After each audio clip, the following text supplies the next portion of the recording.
গরিব ঘরে জন্ম নেওয়াটা কোনো পাপ নয়, কিন্তু আপনি যদি গরিব হয়ে মারা যান তাহলে সেটি আপনার অপরাধ। আমরা ভবিষ্যতে কীরকম হব সেটা আমাদের প্রতিদিনের হ্যাবিটগুলো বলে দেবে। যারা সফল লোক তাদের হ্যাবিট এবং যারা অসফল লোক তাদের হ্যাবিট সম্পূর্ণ আলাদা হয়। আজ আমি আপনাদেরকে এমন 4টি হ্যাবিটের কথা বলবো যেগুলো আপনার মধ্যে থাকলে আপনি জীবনে কখনো ধনী হতে পারবেন না। 1 নাম্বার, কমফোর্ট জোনের মধ্যে থাকা। Safety and security middle class লোকের সবচেয়ে বেশি পছন্দ। এরা সবসময় এটি ভাবে যে যদি কোনোভাবে তাদের কাছে অল্প কিছু টাকা প্রতি মাসে আসতে থাকে, এভাবেই তাদের জীবনটা কাটতে থাকলে তারা খুশি। কিন্তু একজন রিচ মেন্টালিটির লোক সবসময় নিজের কমফোর্ট জোন থেকে বেরিয়ে আসে এবং সে বড় বড় রিস্ক নেই। যেমন আপনারা জিওকে দেখুন, জিওকে মার্কেটে আনার জন্য প্রায় 2.5 লক্ষ কোটি টাকা ইনভেস্ট করতে হয়েছিল এবং এই টাকাগুলো এমন কিছু কোম্পানির বিরুদ্ধে লাগানো হচ্ছিল যারা আগে থেকে অনেক সাকসেসফুল ছিল। আপনি ভাবতেও পারবেন না এটা কত বড় রিস্ক ছিল। সামান্য কোনো ভুল হলেই সম্পূর্ণ রিলায়েন্স কোম্পানি বন্ধ হয়ে যেত, আর এই রিস্কটাই নিয়েছিল ভারতের সবচেয়ে ধনী লোক মুকেশ আম্বানি।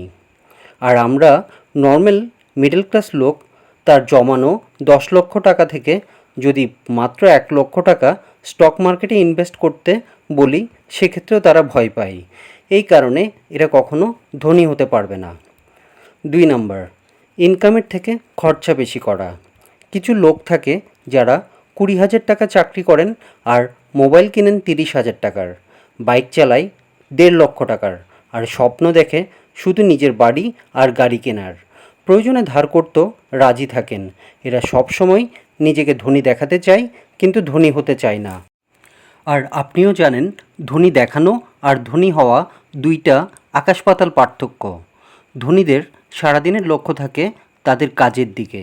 এরা জানে এরা যদি সম্পূর্ণ সময় কাজের মধ্যে ব্যস্ত থাকেন তাহলে যে কোনো জিনিস যেমন বাড়ি, গাড়ি এগুলো তারা খুব সহজেই কিনতে পারবেন। 3 নাম্বার, ফিক্সড ইনকামে খুশি থাকা। যদি প্রতি মাসে আপনার অ্যাকাউন্টের স্যালারি চলে আসে আর আপনি যদি তাতেই খুশি থাকেন তাহলে আপনি কখনোই ধনী হতে পারবেন না। কারণ আপনি যে স্যালারি পান তা একটা নির্দিষ্ট সময় পর্যন্ত কাজ করার জন্য পান।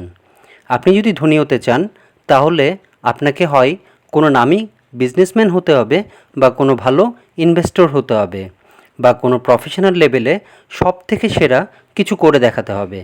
আর এই সব কিছুতে কেউ টাইম মতো টাকা পায় না। এরা এখানে পারফরমেন্সের উপর টাকা পায়। আপনি যত ভালো পারফরমেন্স করবেন আপনি তত বেশি টাকা পাবেন। তাই আপনি যদি আপনার স্যালারিতে খুশি থাকেন তাহলে আপনি কখনোই ধনী হতে পারবেন না। 4 নাম্বার, সেভিংস মেন্টালিটি।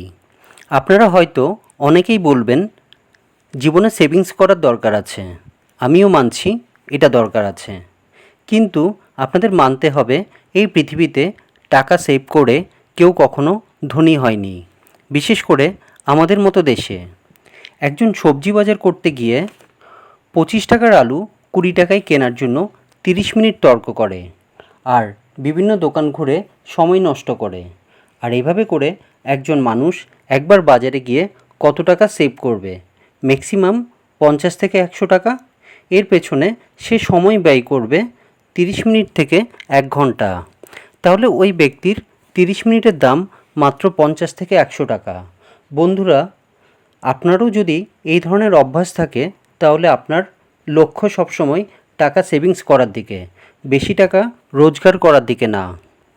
আপনি আপনার সময়ের মূল্য বুঝেন না, তাই এই কারণে আপনি কখনোই ধনী হতে পারবেন না।